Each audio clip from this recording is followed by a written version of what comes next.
Alrighty guys, doing a quick video here. We got a Genie S-45 and the customer complaint was that they could start it but then they could not turn the engine off, and they were either pulling the line for the fuel shutoff solenoid or clogging up the air filter to just try and choke it off.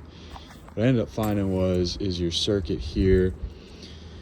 This is engaged when you have power on and you go to start the engine, and it supplies 12 volts to your alternator exciter wire.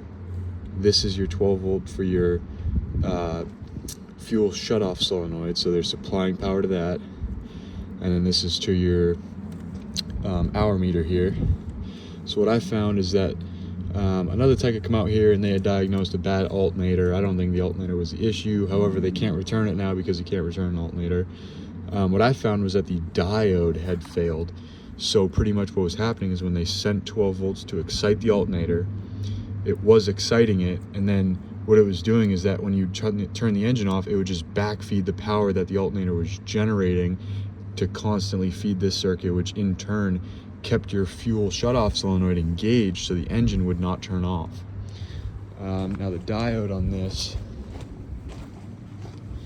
so I'm back the engine.